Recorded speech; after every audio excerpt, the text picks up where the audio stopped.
چند ماهی بود که در سفر بودم. تایلند، کامبوج، مالزی، سریلانکا، ویتنام و حالا لاوس. کم کم داشتم به این فکر می‌کردم که اصلاً چرا سفر؟ چرا مثل بقیه مردم یه جا ساکن نمیشم و با زندگی ساده و بی‌فراز و نشیب حال نمی‌کنم؟ حالا من در لاوس بودم و تصمیم گرفته بودم مستقیم از مرز زمینی ویتنام به مرکز لاوس یعنی شهر ونگ وینگ بیام و یک ماه رو به صورت داوطلبانه در یک هتل کار کنم و توی این یک ماه یک مقدار کار فنی کردم و بقیه رو پشت یک کامپیوتر قدیمی به ساخت ویدیوهای تبلیغاتی برای هتل پرداختم.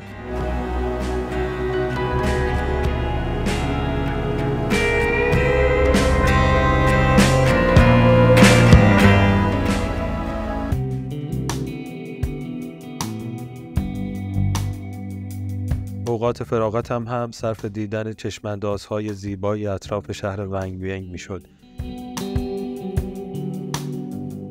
نقاشی حیرت انگیز که بر بوم هستی توسط نقاش اصلی کشیده شده بود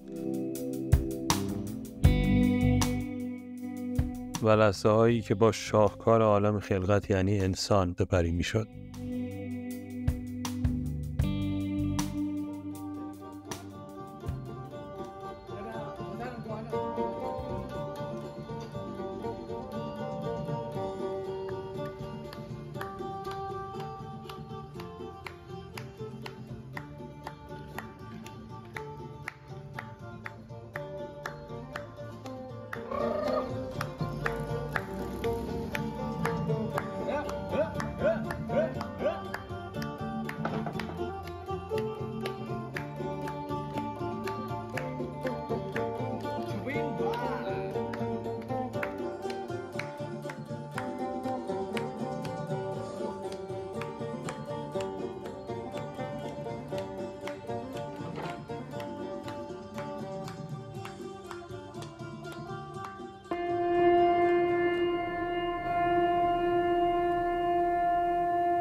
دیدن شهر ونگ وینگ به دیدن شهر تاریخی لوانگ پراوانگ رفتم.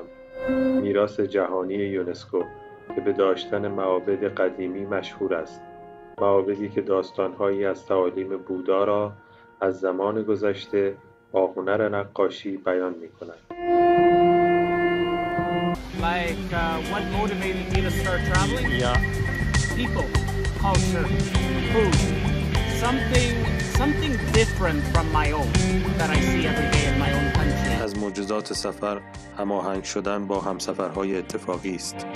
مایک کانادایی همسفر اتفاقی من در دیدن مناظر تاریخی و طبیعی اطراف شهر لانگ پراوانگ بود.